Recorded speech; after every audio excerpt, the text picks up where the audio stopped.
Mermaid cake tayo for today's video. Hi guys! A day in my life as a home baker nanay.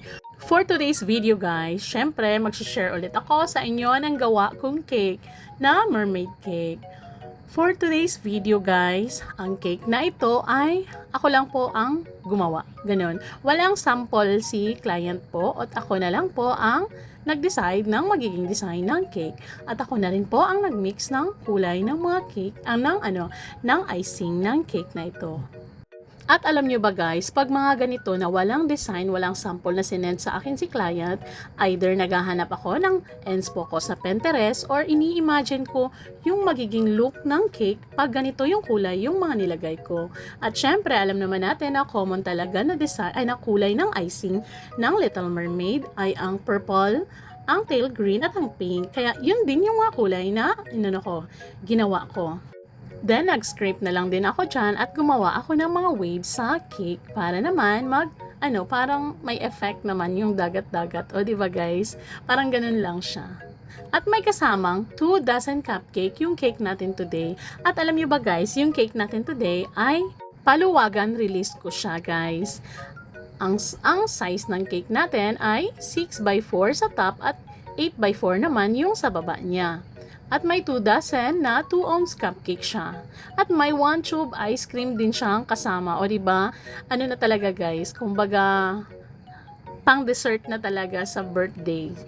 For me guys, mas makagagaan talaga sa celebration pag may paluwagan kayong sinalihan ng mga food paluwagan. Kasi parang naghuhulug-hulugan lang kayo para makaprovide ng cake, ng ice cream, para hindi na kayo mapapagasto palalo sa araw ng celebration talaga.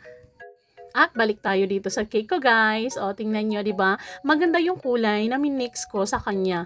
Hindi ko pa na-mix yan guys. Ini-imagine ko na kung anong magiging looks ng cake.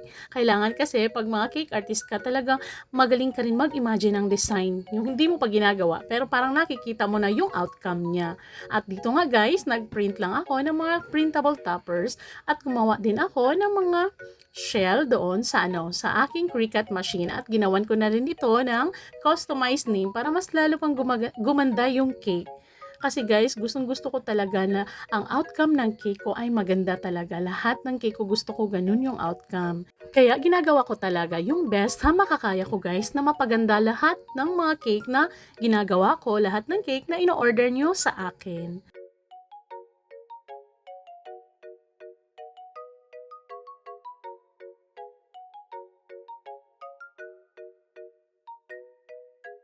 At malapit na ngang matapos yung cake natin ngayon guys.